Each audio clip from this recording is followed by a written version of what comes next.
আসসালামু আলাইকুম। আমি দাঁড়িয়ে আছি গোমতী নদীর একটা ব্রিজের মধ্যে দাঁড়িয়ে আছি। এই ব্রিজটা এটা একটা পরিত্যক্ত ব্রিজ, দেখতেছেন। এই ব্রিজটা একটা পরিত্যক্ত ব্রিজ। এই ব্রিজটার পরে এই নতুন এই ব্রিজটা হয়েছে।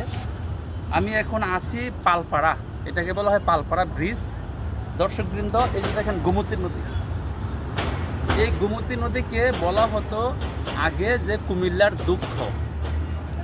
এখন আর গোমতী নদীকে কুমিল্লার দুঃখ বলা হয় না।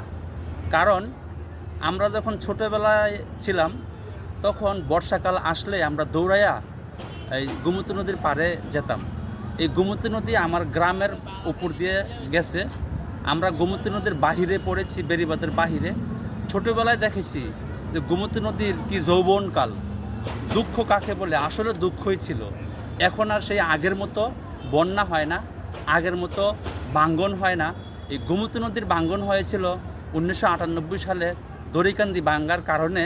সমগ্র দেশে বন্যায় 64টা জেলার ভিতরে প্রায় 50টা জেলা, আরও কম বেশি হতে পারে, দেশে ডুবে গেছে। আর এই বন্যা শেষ হতে সময় লেগেছিল 3.5 থেকে 4 মাস। আমার পুরো স্পষ্ট মনে আছে 98 বন্যা।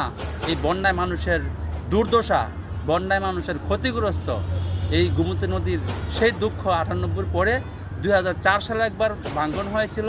এরপরে কুমিল্লার যে গোমতী নদীর যে দুঃখ ছিল এটা কেটে গেছে। এখন আর আগের মতো বন্যা হয় না। তবে হ্যাঁ, আমি একটু ভুলে গেছি, গত বছর 2025 সাল ছিল, ঠিক 24 সালে আবার সেই গোমতী নদীর দুঃখ দেখা দিয়েছিল। এই যে একটু দেখান, এই যে গোমতী নদী গত বছরের আগের বছর 2024 সালে ভাঙ্গন হয়েছিল।